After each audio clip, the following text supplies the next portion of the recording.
Alhamdulillah wa amma ba'd. So the question is, how do you know if a test or a trial is a blessing, forgiveness, or a punishment from Allah Subhanahu wa ta'ala?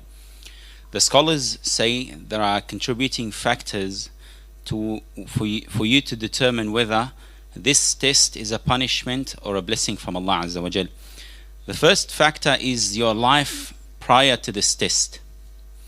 If your life is filled with obedience to Allah Subhanahu wa ta'ala, if it's filled with hasanat, with good deeds, with seeking knowledge, then we know that the most tested people on earth are the prophets and the likes of the prophets. So the most tested people on earth are the prophets, then those who are closer to them, then those who are closer to them. And the stronger your iman is, the stronger and the harder your test will be.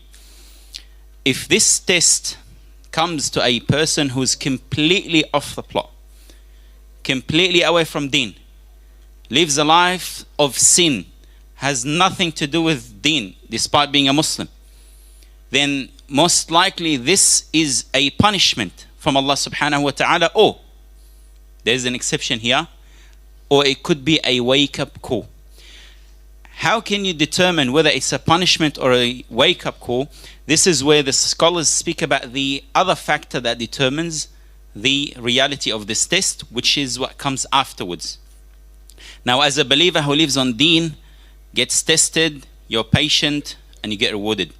For a person who is off deen, if he gets tested with a calamity, and this calamity shakes him to the core, brings him closer to Allah Azza wa Jal, wakes up the iman and reignites the love of Allah in their hearts, and then they come back to deen. And we've seen so many of these people that, subhanAllah, they live a life of disobedience, but out of love for them, out of love, and I say it again, for them, Allah tests them with a calamity that shakes them to the core, that wakes them up and brings them to the path of Allah Subhanahu wa ta'ala.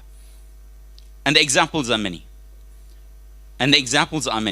But on the other side, God forbid, may Allah preserve us from being like those who are living off deen. They get tested with calamities, with trials and tribulations, and the first thing they do is complain about Allah Azza wa Jal. Oh Allah, why is this happening to me? And they start objecting to the decree of Allah Subhanahu wa ta'ala, and they get more indulged in the sin and disobedience, then this most likely is a punishment of Allah from Allah Subhanahu wa ta'ala. Now, I want to mention one point in regards to this, which is a very important warning for the brothers and sisters. It is not befitting for us to distribute the wisdom of Allah Azza wa Jal. It is not befitting for us to say to the people we like, because it tends to happen a lot in the community. If a test comes to a person we love and like, we say, oh, it's a test from Allah Subhanahu wa ta'ala, it's forgiveness for you. If it happens to a person that we don't like, even if he's a Muslim or righteous person, we say, oh, it's a punishment from Allah Azza wa Jal. We are not distributors of the mercy and the wisdom of Allah Subhanahu wa ta'ala.